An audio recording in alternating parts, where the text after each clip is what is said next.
beside him and speak your words. I don't need to say to not be nervous, because Nathan's not nervous. This is his thing. Open our hearts and our minds to hear your word and to go and do your work. We pray this in your precious name. Amen. That's great. All right. Hello, everyone. The core team's going to hear this for the second time, but it's going to sound a little bit different, because I don't feel like being as formal or going as fast this evening.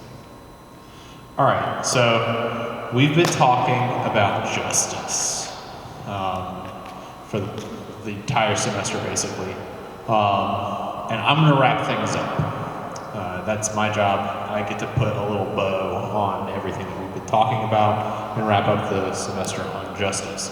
So we started with Elizabeth's talk. With Elizabeth's talk, we talked about where injustice is in our life, where we see it, what forms it takes, those sorts of things. Then, after that, we had Marco's talk. During Marco's talk, we found out where injustice comes from, and it really boils down to sin. People take the freedom and power given to them by God, and they misuse it, and they use it against other people. Then, in Whitney's talk, we talked about how the church equips us to act against injustice, and about the church's social teaching on how we should justly treat other people. So tonight, I'm going to talk to us a little bit about what we should do, how our lives should change starting tonight and moving forward. And there's really kind of three things that we should do. And the first thing is pray. Now I know some of you may be thinking, but prayer isn't really doing anything, and that's why it's only one of the three things that we need to do. We need, just like you open and close your day by brushing your teeth, you should open and close everything that you do with prayer. Because if not, you're going to have bad breath. You're going to have bad spiritual breath if you don't open and close everything in prayer. That joke was way funnier in my head than it was out loud. Thanks. But you should open and close and pray, because in that time, that is when you're going to get some one-on-one time with the all-powerful creator of the universe. The person that has more power, more knowledge, more love than any other being in the universe, and you can ask him things like, what am I supposed to do? Give me strength. Give me some of your strength. I need it, because I can't do it. Give me guidance. Help me through the rough times. Because injustice, a lot of times, is bigger than one person can handle, but God can handle anything. So why not get him on your side? If you had a hard thing that you needed to do, your car died, your car ran out of gas and you had to push it, wouldn't you want a really big, strong guy or gal or big, strong person to come up and be like, hey, push my car? Yeah, that sounds awesome. Well, God is that big, strong person that will help you push your car. The second thing that we need to do, we need to do stuff. We need to actually go out, act, do things. We as Catholics we practice a faith of action. We are not passive. Jesus tells us time and time again, go and do stuff. It's like, go sin no more and go do stuff. Go come follow me. In the book of James, chapter 2, verse 26, says, faith without works is dead. So for any of you that wanted a person that could recite a Bible verse from memory for people bingo, I got one. Faith without works is dead. It's like we have to do stuff. So I'm married. My lovely wife is here. Her name is Bridget, and I tell her all the time that I love her. All the time, like an annoying amount. I love you. If that was all I did, but I didn't help out with the chores. I didn't take out the trash. I never washed the dishes. I just like left my mess everywhere. I didn't put my clothes in the hamper. I didn't help cook the meals. I didn't drop the rent check off at the office. I didn't do any of that. I just sat on the couch and watched television, and every now and then went, I love you. I don't, like from her point of view, I don't actually love her because I don't actually do anything about it. I just kind of like sit there and just be me and in her presence and say, I love you. We can't do that to God either. We can't be, if I did that to her, I would be a massive jerk. We can't be jerks to God. We can't be like, hey God, I believe in you. I love you. You're awesome. You're great. And then he goes, awesome, I'm so glad that you think that way. I have something that I need for you to do. And then you're like, I don't want to. And he's like, that's cool that you don't want to, but I really need you to do it. And you're like, nah. And you do that every time he asks you to do something. Do you really believe in him? Do you really love him? Those are the kind of questions that he might start thinking to himself. It's like, they keep telling me that they believe in me, but I don't know, man. So we gotta do stuff. We can do stuff with our time. We can donate our time. We can volunteer. There are tons of worthy causes out there. Places that feed the hungry, give shelter to the homeless, that provide the necessities that young women, young single mothers have to be able to care for their children. All sorts of places all over our local community that need help. They need people to fold papers. They need people to staple things. And like, yeah, that doesn't seem like world shaking or world moving, but they would have had to like pay somebody money to fold 1,000 envelopes, or you could do it in a couple of hours with your spare time. And then they can use that money to help out the people that they are helping. So we can give our time. We can give our money. I know that a lot of teenagers don't have a lot of money. It's the fact that you're at school for most of the day. You can't go out and work. I get it. But like, if you feel moved to use what money you have to donate it, know that there are lots of people out there, lots of organizations that can take your money and multiply it. So like if you had $5, right?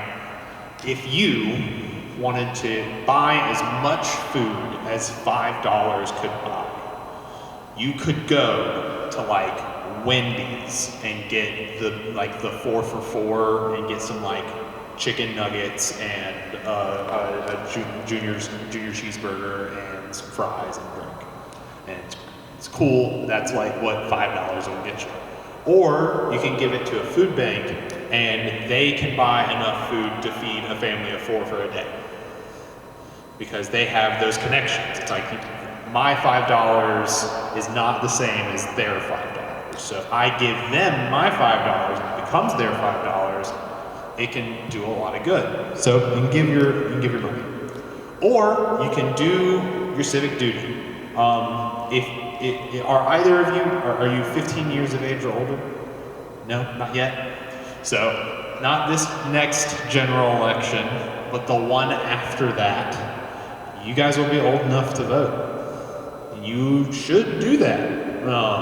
Absolutely should. You can use your power of the vote to vote for candidates that are pushing legislation that alleviates suffering from those who are suffering and who promote a more just society. You can absolutely do that. And something that you can do right now, not like right now, I'm in the middle of talking. I wouldn't suggest getting on the phone. It's also Sunday, so their offices are closed. But like tomorrow, you could like call your local representative's office and be like, hey, I'm really passionate about XYZ thing. What are you doing about it? Because if you call them, they have to pick up the phone by law. They have to answer your phone call. They can't ignore you. If you send an email or a text or a letter or something else, like there's no law saying that they can't ignore you. It might happen, but if you call them, they have to pick up the phone and they have to answer you, or they have to call you back in a timely manner by law. So use that to your advantage. If you have something that you're like really strongly passionate about, call them up. Be like, hey, I want all the puppies to have good homes. What are you doing about the puppies? Like, hook them up with warm blankets. Do it. Your local ASPCA needs your help. They'll be like, all right. You get enough people to call in, they'll be like, voters want the puppies, man. We got to do something about these puppies. So we can do stuff. And the third thing that we have to do is we have to change our perspective. And we have to change other people's perspectives. A lot of times we see people who are suffering from injustice. We see the person as the problem. I'm going to use homelessness, the injustice of homelessness as an example because we're all familiar with it. And I am honestly very guilty of this. But there is a gas station in Raleigh that I don't go to anymore because every time I go to that gas station, a homeless person will come up to me and ask me for money. Every time I go there. Sometimes, if I have money, I will help them. I will give it to them, or at the very least, instruct them on like services that they can go to get help. Or I will help buy them food or something like that. I will help them out if I can. But sometimes I just get kind of tired of being asked all the time, and I mean it happens every time. So I don't go there anymore. I just kind of avoid that place, which isn't really the good thing to do. I am seeing the person as the problem rather than seeing what has happened to the person as the problem. Why are they homeless? What caused them to be there? How can they, stop being homeless? Who do they need to get in contact with? What resources do they need? What kind of help? Who needs to get involved to help this person get out of that situation where they are being treated unjustly? Like, what needs to happen? What needs to change? It's like there are so many times where there are problems, and it makes me sad on how the situations are handled. Like the person is treated as the problem rather than what is happening to them as actually the problem. And I would like to see all of us do better about ministering to those people and treating them like, people. Because it doesn't matter who they are, what group they belong to, what religion they follow. If they're the greatest of saints, if they're the worst of sinners, whether they agree with me or disagree with me, it doesn't matter. Everyone is a human person. Everyone is deserving of love, respect, dignity. There is no adjective, no descriptor, no anything that you can put on a person that would make them less of a person. And that is why we have to change the way that we look at problems and help other people change their ways. Because if you change the way that somebody looks at a problem, they'll actually see it as a problem, and maybe they'll go and do something about it. And maybe before they go do it, they'll pray about it. And it wraps all back around. So take this time in your life to think about something that you don't like about your community, something that you think isn't right. And think about how maybe you, in a small way, can change that. Or you can at least start pointing the people that have the power to change it in the right direction.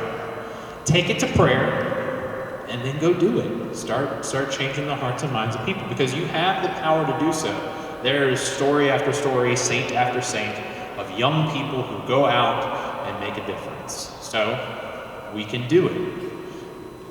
The end.